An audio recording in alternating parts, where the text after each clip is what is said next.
बच्चों हम अध्ययन कर रहे हैं चैप्टर 5 जब जनता बगावत करती है 1857 और उसके बाद। इस चैप्टर के फर्स्ट वीडियो के तहत हमने अंग्रेजी सरकार की उन नीतियों का अध्ययन किया जो कि 1857 की क्रांति का कारण बनती हैं। आज के वीडियो में हम अध्ययन करने वाले हैं 1857 की क्रांति की महत्वपूर्ण घटनाओं का, अर्थात हम देखने वाले हैं कि किस तरह से एक सैनिक विद्रोह जन विद्रोह बन जाता है, यानी एक म्यूटिनी सैनिकों के द्वारा किया गया विद्रोह किस तरह से जनता का समर्थन प्राप्त करता है, कौन सी महत्वपूर्ण घटनाएं घटित होती हैं।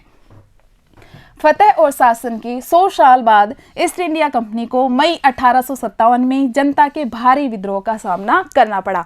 प्लासी के युद्ध को याद कीजिए 1757 को, जब ईस्ट इंडिया कंपनी ने पहली यहाँ पर राजनीतिक विजय प्राप्त की थी। तो 1757 से लगा लो 1857 तक कुल कितने साल हो गए, 100 साल हो गए।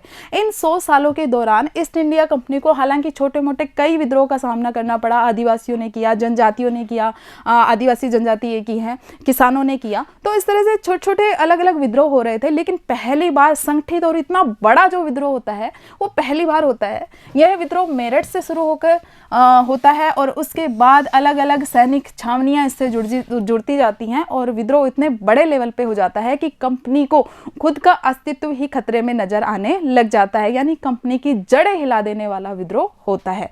तो सबसे पहले हम बार बार बात कर रहे हैं सैनिक विद्रोह की 1857 का स्वतंत्रता संग्राम सबसे पहले एक सैनिक विद्रोह था। बाद में धीरे धीरे सभी वर्ग इससे जुड़े और इसने एक भारत के स्वतंत्रता संग्राम का रूप धारण किया। तो सबसे पहले देखते हैं सैनिक विद्रोह क्या होता है। जब सब सिपाही इकट्ठा होकर के अपने अफसर के आदेश मानने, उनके हुक्म मानने से इनकार कर देते हैं तो हम क्या कहते हैं, ये क्या है, सैनिक विद्रोह है। ठीक वैसा ही होता है। देखते हैं आगे क्या होता है, कैसे होता है सैनिक विद्रोह। ये देखिए 29 मार्च 1857 को बैरकपुर की छावनी में एक युवा सिपाही होते हैं मंगल पांडे। वो अपने अंग्रेज अफसर का आदेश मानने से इनकार कर देते हैं और चूँकि बहुत ज़्यादा जोर ज़बरदस्ती की जाती है तो वो अपने अफसर की हत्या कर देते हैं। और इस हत्या करने के आरोप में चूँकि अफसर पर हमला कर दिया तो इसके आरोप में उनको फांसी की सज़ा सुनाई जाती है। ये हमने देखा। जब इसके कारणों पर चर्चा करते हैं कि मंगल पांडे ने अपने अफसर के आदेश मानने से क्यों मना कर दिया, तो एक बात निकलकर सामने आती है कि उसी दौरान जो ईस्ट इंडिया कंपनी है उन्होंने अपनी सेना में एक नई राइफल एनफील्ड राइफल को शामिल किया था। और एनफील्ड राइफल में ऐसे कारतूसों का प्रयोग होता था, ये देखो ये एनफील्ड राइफल और ये थे कारतूस। ये ऐसे कारतूसों का उपयोग होता था जिसमें गाय व सूअर की चर्बी प्रयुक्त होती थी और इनको राइफल में डालने से पहले मुंह से खोला जाता था।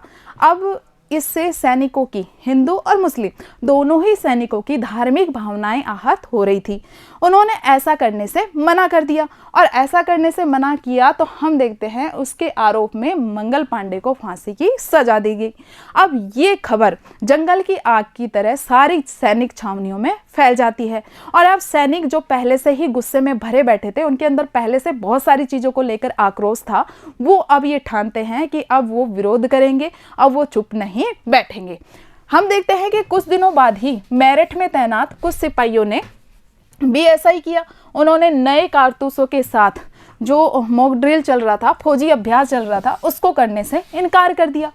वही बात कि हमारा इससे धर्म भ्रष्ट हो जाएगा, हम गाय और सूअर की चर्बी लगे कारतूसों को कैसे अपने मुंह से खोल सकते हैं, क्योंकि गाय को माता माना जाता है भारतीय संस्कृति में और ठीक इसी तरह से सूअर का महत्व है जो इस्लाम संस्कृति है। तो उन्होंने भी ऐसा करने से इनकार कर दिया। इस पर चूंकि अंग्रेज सरकार को ईस्ट इंडिया कंपनी की आदत अब तक लग चुकी थी हर चीज़ को दबाने की, तो यहाँ पर भी उन्होंने ये किया कि हमारे आदेशों को मानने से किस तरह से इनकार कर सकते हैं। तो इन्होंने 85 सैनिक थे, 85 सिपाही थे, उनको नौकरी से निकाल दिया और नौकरी से निकालने के साथ ही अपने अफसर के हुक्म न मानने की सज़ा उनको दी गई। और सज़ा क्या सुनाई गई कि उनको 10-10 साल के कारावास की सज़ा सुनाई गई। और ये घटना है 9 मई 1857 की। हम देखते हैं कि जो उनके जो साथी सैनिक थे, साथी सिपाही थे, वो इस तरह की जब इनको सजा दी गई तो डरे नहीं। अंग्रेज सरकार का तो कंपनी का तो ये उद्देश्य था कि इस तरह की जब सजा दी जाएगी 85 सैनिकों को जैसी दी गई है कि उनकी नौकरी ही छीन ली गई, उसके अलावा उनको कारावास की सजा दे दी गई, तो इससे जो और सैनिक है वो दब जाएंगे, डर जाएंगे और इस तरह की हिमाकत नहीं करेंगे। लेकिन इसके विपरीत प्रभाव सामने आए। हम देखते हैं कि अब सिपाहियों में बहुत ज़्यादा जोश आ गया, बहुत ज़्यादा और ज़्यादा आक्रोश आ गया कि ऐसे हमें कैसे दबा सकते हैं। और 10 मई को मेरठ के अन्य सिपाहियों ने उस मेरठ की जेल पर धावा बोल दिया जहां पर उनके 85 साथियों को रखा गया था और उन्होंने अपने साथी सिपाहियों को आज़ाद करा लिया, अंग्रेज अफसरों पर हमला कर दिया और अंग्रेज अफसरों को भी मार गिराया। और ये इतने ज़्यादा आक्रोशित थे कि इन्होंने अब अनेक जो सरकारी बंदूक और हथियार थे वो कब्जे में ले लिए, अंग्रेजों की जो इमारत थी, अंग्रेजों की जो संपत्तियां थी उनको आग लगा दी। ये देखो किस तरह से, मतलब अब सैनिक बिल्कुल रुकने वाले नहीं थे, उनमें बहुत ज़्यादा जोश भर चुका था कि ऐसे ये कैसे हमारे साथी पर अत्याचार कर सकते हैं।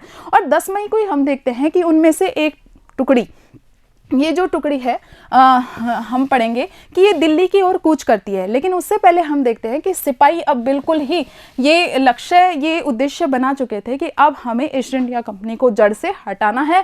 इन फिरंगियों को, फिरंगी किसे कहा जाता है, विदेशी शासन को, इन फिरंगियों को भारत से निकाल फेंकना है। अब क्वेश्चन ये उठा कि यदि अंग्रेज चूंकि अब तक शासन चला रहे हैं, अगर अंग्रेजों को भारत से बाहर फेंक दिया जाएगा तो सत्ता किसके पास रहेगी। तो अभी भी सैनिकों की जो दिमाग है, उनका जो जेहन है, उनके जेहन में अकबर जहांगीर के शासनकाल की कुछ यादें थी। तो उन्होंने कहा कि हम बहादुर शाह जफर को नेतृत्व की बागडोर देंगे, उनको हमारे देश का शासन सौंपेंगे। तो इस तरह का वो आपस में प्लानिंग कर लेते हैं, योजना बना लेते हैं और 10 मई को उनमें से कुछ सिपाही दिल्ली की तरफ कूच करते हैं, रातों रात दिल्ली पहुंच जाते हैं। और दिल्ली में जो सिपाही तैनात थे, जो सैनिक, जो टुकड़ी तैनात थी, वो भी अब इन विद्रोहियों के साथ मिल जाती हैं और यहाँ भी वो अंग्रेज अफसर को मारते हैं, गोला बारूद हथियार आदि सभी लूट लेते हैं। यानी अब दिल्ली की सेना भी इन जो मेरठ के सैनिक थे इनसे मिल जाती है। अब ये सिपाही लाल किले के बाहर खड़े हो जाते हैं और बहादुर शाह जफर से मिलने की जिद करते हैं कि हम उनसे एक बार मिलना चाहते हैं। अंत में ये क्या करते हैं, लाल किले में जबरदस्ती घुस जाते हैं और बहादुर शाह जफर को से मिलते हैं। उन्हें कहते हैं कि हम विद्रोह कर रहे हैं, हम क्रांति कर रहे हैं, बहुत सह लिया है ईस्ट इंडिया कंपनी का और आप हमारे नेता बन जाओ, आपको कुछ नहीं करना है, सब हम करेंगे। अब बहादुर शाह जफर एक तो बुजुर्ग थे और एक उन्हें पता था कि ईस्ट इंडिया कंपनी के पास कितनी ज़्यादा पावर है। हालांकि शुरुआत में बहुत ज़्यादा मना करते हैं, आनाकानी करते हैं, लेकिन बार बार विद्रोहियों के कहने पर वो भी समझते हैं कि चलो कोई बात नहीं, वैसे भी मेरे पास कौन सा अभी शासन है, तो चलो कोई नहीं, इनका मैं नेतृत्व स्वीकार कर लेता हूं। और ये बहादुर शाह जफर को अपना नेता घोषित कर देते हैं। और जैसे ही बहादुर शाह जफर इस क्रांति को अपना नेतृत्व प्रदान करते हैं, बहुत ही चमत्कारिक परिवर्तन होता है, क्योंकि बहादुर शाह जफर नेता बनते ही देश भर के मुखियाओं और शासकों को एक चिट्ठी लिखते हैं और ये कहते हैं कि अब हमें अंग्रेजों से लड़ना है और इसके लिए हमें अपना एक संघ बनाना होगा और मैं आपका नेता हूं। अब चूंकि जो भारतीय जो देसी रियासतें थी, उनके शासक जो पहले कहीं ना कहीं मुगल साम्राज्य का ही हिस्सा होते थे। याद करो, औरंगजेब के शासन से पहले जब मुगलों का एक बहुत बड़ा साम्राज्य होता था और ये जो अभी जो राजा थे ये उनके सामंत हुआ करते थे। बाद में हम देखते हैं कि औरंगजेब के बाद जैसे जैसे मुगल सत्ता कमजोर होती गई, वैसे वैसे ये राजा लोग अपने आप को स्वतंत्र कराते चले गए थे। तो ये जितने भी राजा सामंत थे, इन लोगों ने क्या सोचा कि वैसे भी अभी हम पर ईस्ट इंडिया कंपनी का नियंत्रण बढ़ता जा रहा है और ईस्ट इंडिया कंपनी के नियंत्रण में हम रहे, इससे बढ़िया है कि हम मुगल बादशाह का नेतृत्व स्वीकार करें। तो ब्रिटिश शासन के विस्तार से भयभीत बहुत सारे शासकों ने, बहुत सारे जो राजा महाराजा थे, वो इस मुहिम में किसके साथ हो गए, बहादुर शाह जफर के साथ हो गए, क्योंकि उनको ये लगता था कि यदि मुगल बादशाह दोबारा शासन स्थापित कर पाए तो वे दोबारा से मुगल आधिपत्य में बेफिक्र होकर के अपना शासन चला पाएंगे। यानी अभी तक हमने देखा कि सैनिक विद्रोह हुआ, बैरकपुर में मंगल पांडे ने अपने अंग्रेज अफसर के आदेश को मानने से मना कर दिया तो उसको फांसी की सजा दे दी गई। ये खबर जब और सैनिक छावनियों में पहुंची तो सबसे पहले मेरठ की छावनी में सैनिकों ने भी ऐसा ही कहते हुए अपने अंग्रेज अफसर के आदेश मानने से मना कर दिया और जब सैनिकों को जेल की सजा दी गई तो सैनिकों ने विद्रोह कर दिया। अब ये जो मेरठ के विद्रोही थे ये दिल्ली आ गए, बहादुर शाह जफर को इन्होंने अपना नेता घोषित कर दिया। अब चूंकि बहादुर शाह जफर जो कि मुगल सत्ता के प्रतीक थे तो उनके प्रति लोगों के मन में बहुत ज्यादा आस्था थी और जैसे ही उन्होंने इस विद्रोह को अपना नेतृत्व प्रदान किया, लोग इस विद्रोह से जुड़ने लग गए, से लोग क्रांतिकारियों के साथ जुड़ने लगे। हम देखते हैं कि बहुत सारे शासकों ने भी इस मुहिम में बहादुर शाह जफर का साथ दिया, क्योंकि उन्हें ऐसे लगता था कि यदि बहादुर शाह जफर के नेतृत्व में ईस्ट इंडिया कंपनी भारत से निकल जाती है तो ये अच्छा रहेगा, वो बेफिक्र होकर के यहाँ बहादुर शाह जफर का नेतृत्व में, बहादुर शाह जफर के अंदर रहते हुए, उनके नेतृत्व के अंडर में रहते हुए शासन कर पाएंगे। हम देखते हैं कि बगावत धीरे धीरे फैलने लग गई। हर एक रेजिमेंट, एक के बाद एक रेजिमेंट में सिपाहियों ने विद्रोह कर दिया। और हम देखते हैं कि आम आदमी भी पीछे नहीं रहे। उनके देखा देखी जो गांव के जो ग्रामीण वर्ग, किसान वर्ग के लोग थे, ये भी जमींदार साहूकारों के पीछे एकजुट होने लग गए और इन्होंने भी स्थानीय नेताओं, जमींदारों और मुखियाओं के नेतृत्व में विद्रोह में शामिल हो गए। अब एक एक करके, हालांकि बहुत सारे लोग जुड़े हुए थे। 1857 की जो क्रांति थी वो कोई छोटी मोटी क्रांति नहीं थी, बहुत बड़े लेवल पे क्रांति हुई थी। हालांकि कुछ कमियां रह गई जिसके कारण यह क्रांति अपने लक्ष्य को प्राप्त करने में सफल नहीं हो पाई। लेकिन यदि इस क्रांति को पूरी प्लानिंग से लागू किया जाता ना, पूरी प्लानिंग से यह क्रांति होती तो ईस्ट इंडिया कंपनी बहुत पहले ही इस देश को छोड़कर जा चुकी होती। तो कुछ नाम हैं जो कि इतिहास के पन्नों में दर्ज हैं, हम उनका अध्ययन कर लेते हैं। हालांकि बहुत सारे लोगों का योगदान था। हमने पढ़ा था पेशवा बाजीराव के बारे में, पढ़ा था ना कि पेशवा बाजीराव के जो दत्तक पुत्र थे नाना साहेब, उन्होंने कहा था कि मेरे पिता को जो पेंशन प्राप्त होती थी वही पेंशन दे दो, लेकिन उनको दत्तक पुत्र होने के नाते अंग्रेजों ने पेंशन स्वीकृत नहीं की थी। तो यही नाना साहेब जो कि कानपुर के पास रहते थे, उन्होंने कहा कि अब बहुत हो गया ईस्ट इंडिया कंपनी का अत्याचार। उन्होंने खुद को पेशवा घोषित कर दिया और बहादुर शाह जफर को अपना नेता स्वीकार कर लिया कि मैं तो बहादुर शाह जफर के तहत क्या हूँ, गवर्नर हूँ। और उन्होंने अपने क्षेत्र में जो ब्रिटिश सेना थी उसको भी खदेड़ दिया। आगे हम देखते हैं कि लखनऊ में जब हमने देखा नवाब वाजिद अली शाह, तो किस तरह से जब अवध को हड़पा गया तो नवाब को उनकी गद्दी से हटा दिया गया था कुप्रशासन का आरोप लगाकर। तो उनके जो पुत्र थे ब्रिजेश कद्र, तो वो ब्रिजेश कद्र अब क्या करते हैं, खुद को नवाब घोषित कर देते हैं। इनका साथ देती है बेगम हजरत महल जो उनकी माँ होती है, और ये लोग मिलकर के क्या करते हैं, क्रांति करते हैं, विद्रोह में भाग लेते हैं और बहादुर शाह जफर को ये भी अपना बादशाह स्वीकार कर लेते हैं कि हम तो बहादुर शाह जफर को अपना बादशाह स्वीकार कर रहे हैं और क्रांति में कूद पड़ते हैं। इसी तरह से झांसी की रानी लक्ष्मीबाई की भी बात नहीं मानी गई थी, उनका भी राज्य हड़प लिया गया था क्योंकि उनके भी अपना कोई पुत्र नहीं था। तो झांसी की रानी लक्ष्मीबाई भी विद्रोह में शामिल हो जाती है, ये भी विद्रोही सैनिकों के साथ जा मिलती हैं और उन्होंने नाना साहेब, कानपुर के जो नाना साहेब थे, उनके सेनापति तात्या टोपे के साथ मिलकर के अंग्रेजों के साथ भारी संघर्ष किया। तभी तो हम पढ़ते हैं खूब लड़ी मर्दानी वो तो झांसी वाली रानी थी, इसलिए तो पढ़ते हैं कि इतने अदम्य साहस के साथ वो लड़ी थी। यहाँ पे जो फोटो दी गई है, ये है पोर्ट्रेट जो दिया गया है, ये है बेगम हजरत महल का। आगे हम देखते हैं कि अवंतीबाई लोधी झांसी की रानी लक्ष्मीबाई की तरह से ही लड़ी खूब और मध्य प्रदेश के मांडला क्षेत्र की थी। इनके क्षेत्र को भी हड़प लिया गया था। राजगढ़, मध्य प्रदेश के मांडला क्षेत्र में राजगढ़ की रानी थी। इन्होंने भी 4000 सैनिकों की अच्छी खासी फौज तैयार की और अंग्रेजों के खिलाफ विद्रोह किया। और अवध, चूंकि अवध के साथ तो बहुत ज़्यादा नाइंसाफ़ी हो चुकी थी, तो अवध के इलाकों में चौतरफा पहले से ही बगावत की स्थिति थी।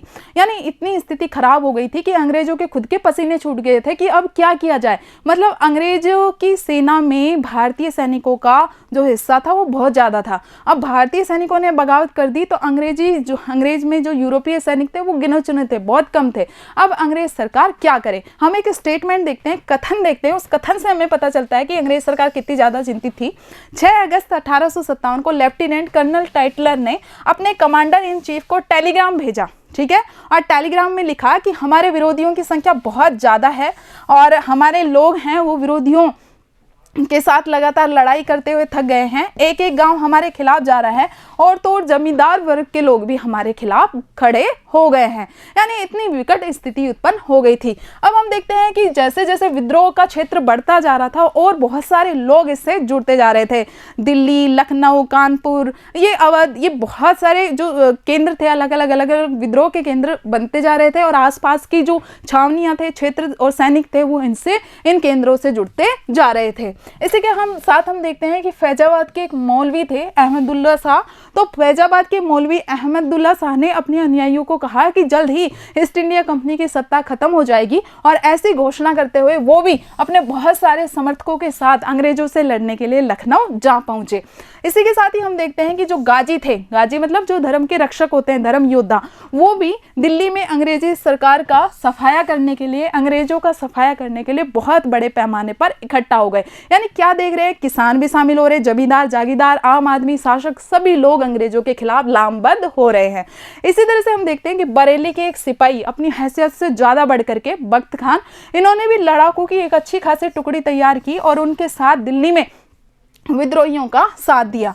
और बिहार के एक पुराने जमींदार थे कुंवर सिंह, जिनकी आयु बहुत ज़्यादा हो चुकी थी, लेकिन चूंकि इनके भी अधिकार, इनके भी हित छीन लिए गए थे अंग्रेजों के द्वारा, तो इन्होंने भी बढ़ चढ़ करके विद्रोह में हिस्सा लिया। तो हम कुछ इंपॉर्टेंट नेम हैं जो हमें याद रखने हैं। अवंतीबाई लोधी, रानी लक्ष्मीबाई, कानपुर के क्षेत्र से नाना साहेब, तात्या टोपे, और बिहार में जमींदार कुंवर सिंह की, इन लोगों ने नेतृत्व प्रदान किया। हालांकि इनके साथ बहुत सारे और भी लोग जुड़े थे। यहाँ देखिए, यहाँ हम स्पष्ट देख सकते हैं कि क्रांति के महत्वपूर्ण केंद्र कौन कौन से थे। मानचित्र में देख पा रहे हैं कि क्रांति का जो प्रभाव क्षेत्र था वो उत्तर भारत में ज्यादा था, दक्षिण भारत में, और हम देखते हैं कि पूर्वी भारत में क्रांति को इतनी व्यापकता नहीं मिली थी। तो जब हम पढ़ेंगे 1857 की क्रांति की असफलता के कारण, तो उसमें एक कारण ये भी रहेगा कि इसमें उत्तर भारत ही ज़्यादा शामिल था। दक्षिण भारत में यहाँ इसमें जो कहेंगे दक्षिण भारत की जो सहभागिता थी वो बहुत ज़्यादा कम थी। ये देखिए, क्रांति का जो महत्वपूर्ण केंद्र था मेरठ, मेरठ से आई सेना दिल्ली, और फिर धीरे धीरे लखनऊ, कानपुर, झांसी, फैजाबाद, बरेली, और ये तो सत्ता के, ये जो क्रांति के मुख्य केंद्र हैं। इसके अलावा जो क्रांति के अन्य केंद्र महू, नीमच, नसीराबाद, तो ये जो सैनिक हैं इन सब ने मिलकर ये क्रांति की, और बाद में धीरे धीरे आम जनता भी जुड़ती चली गई। अब हम पढ़ते हैं कि कंपनी का पलटवार, क्योंकि कंपनी चालाक थी, अब तक चालाकी के हिसाब से शासन कर रही थी, तो कंपनी यहाँ रुकने वाली तो नहीं थी। तो ऐसा कंपनी ने क्या किया, किस तरह से कंपनी ओवरकम कर पाई, किस तरह से कंपनी स्थितियों को कंट्रोल कर पाई। तो कंपनी ने अपनी पूरी ताकत लगा करके विद्रोह कुचलने का फैसला लिया। अब उन्होंने पंजाब से अतिरिक्त सेना बुलाई, इंग्लैंड से अतिरिक्त सेना बुलाई, और विद्रोहियों को जल्दी से जल्दी सजा देने के लिए कई कानून बनाए। यानी कंपनी ने 3 तरफा 4 तरफा निर्णय लिए। सबसे पहले तो उन्होंने अतिरिक्त सेना बल, अतिरिक्त हथियार मंगवाए ब्रिटेन से। इसके अलावा उन्होंने ऐसे नियम बनाए जिसमें कि विद्रोहियों को तुरंत ही सजा दी जाए। इसके अलावा क्या किया, उन्होंने विद्रोह के जो महत्वपूर्ण केंद्र थे उन पर धावा बोल दिया। हमारी क्रांति की एक खामी यही रही कि योजनाबद्ध तरीके से नहीं की गई, और इसका बहुत अच्छा खासा फायदा मिला अंग्रेजों को, क्योंकि इन्होंने चुन चुन करके अलग अलग केंद्रों पर हमला किया और क्रांतिकारियों को क्रांति से दूर किया। ये देखिए, सबसे पहले इन्होंने दिल्ली को अपने कब्जे में लिया, क्योंकि दिल्ली में बहादुर शाह जफर बैठे हुए थे जो कि क्रांति को नेतृत्व प्रदान कर रहे थे। और हम हमारे पुराने समय के युद्धों को उदाहरण लेकर देखें कि जब तक राजा जिंदा रहता है प्रजा लड़ती रहती है, उनके पास मनोवैज्ञानिक बल रहता है, और जैसे ही राजा की मृत्यु होती है प्रजा खुद ही, मतलब जो सेना होती है वो खुद ही भाग जाती है। तो यहाँ पर भी यही रणनीति अपनाई गई ईस्ट इंडिया कंपनी के द्वारा कि सबसे पहले नेता को हटाया जाए, उसके बाद क्रांतिकारियों का मनोबल अपने आप ही गिर जाएगा। तो इस सोच के साथ सितंबर 1857 में इन्होंने दिल्ली को दोबारा कब्जे में ले लिया। हालांकि दिल्ली को जीतने में बहुत ज्यादा जोर आया। ये देखिए किस तरह से जो तोपे हैं, गोले हैं, ये सब लाद करके दिल्ली ले जाए जा रहे हैं। तो अंग्रेजी सेनाओं को दिल्ली की भारी किलेबंदी को तोड़ने में बहुत मुश्किल आई। 3 सितंबर 1857 को अंग्रेजी सेनाओं को और ज्यादा हथियार और ज्यादा गोले पहुंचाए गए, और उसके बाद ही दिल्ली को अपने कब्जे में ले पाए। हम देखते हैं कि दिल्ली को अपने कब्जे में लेने के बाद मुगल बादशाह से सारी लेनदारियां ली गई, यानी सारे उनसे बदले लिए गए। बहादुर शाह जफर पर मुकदमा चलाया गया, उन्हें आजीवन कारावास की सजा दी गई, और उनके बेटे को उनकी आंखों के सामने ही तोप के सामने बांध करके उड़ा दिया गया। इसी के साथ ही उनको उनकी पत्नी बेगम जीनत महल के साथ रंगून, म्यांमार, ठीक है, 1858 में रंगून की जेल में भेज दिया गया, और इसी जेल में नवंबर 1862 में बहादुर शाह जफर की मृत्यु हो जाती है। तो इस जो ये हालांकि दिल्ली कब्जे में आ गया, लेकिन हम ये नहीं कह सकते हैं कि मई 1857 में दिल्ली निकला है हाथ से, और भाई अब जो सितंबर है इसमें इन्होंने कब्जा कर लिया तो क्रांति खत्म हो गई। ऐसा नहीं था, बल्कि क्रांति के अलग अलग केंद्रों में यह क्रांति चलती रही, और अंग्रेजों को इस क्रांति को दबाने में लगभग 2 साल लग गए, इस विद्रोह को कुचलने में। तो व्यापक बगावत की विशाल ताकत को कुचलने में अंग्रेजों को अगले 2 साल तक लड़ाई लड़नी पड़ी। जैसे हम देखते हैं कि मार्च 1858 में लखनऊ अंग्रेजों के कब्जों में आया। जून 1848 में रानी लक्ष्मीबाई को इन्होंने हरा दिया, उनको मार दिया। अवंतीबाई लोधी का भी यही हाल हुआ। उन्होंने अंग्रेजों की शरण में जाने की बजाय लड़कर मरना ज़्यादा पसंद किया। हालांकि तात्या टोपे पहले नहीं पकड़े गए, लेकिन अप्रैल 1859 में अपने एक साथी की विश्वासघात के कारण वो पकड़े गए, उन्होंने भी मार दिया गया। तात्या टोपे ने काफ़ी समय तक गुरिल्ला युद्ध पत्ती यानी छुप छुप करके अंग्रेजों से लोहा लिया, लेकिन अंत में पकड़े गए, शहीद हुए। तो जिस तरह से हम देखते हैं कि विद्रोही लगातार पहले खुश होते जा रहे थे, एक के बाद उनको जो सफलताएं मिल रही थी हर एक सैनिक छावनियों में, अब उनका विद्रोह का जो उत्साह था वो लगातार ठंडा पड़ता जा रहा था। बहादुर शाह जफर को गिरफ्तार कर लिया गया, उनको रंगून भेज दिया गया। उसके बाद हम देखते हैं उनके पुत्रों को भी मार दिया गया। अनेक केंद्र भी निकलते जा रहे थे। धीरे धीरे क्रांतिकारी क्या होने लग गए, उनका उत्साह टूटने लग गया, उनका मनोबल टूटने लग गया। यहाँ देखिए, ये तात्या टोपे की स्मृति में डाक टिकट जो जारी किया गया है, वीर शहीद जिन्होंने की देश की आज़ादी के लिए संघर्ष किया।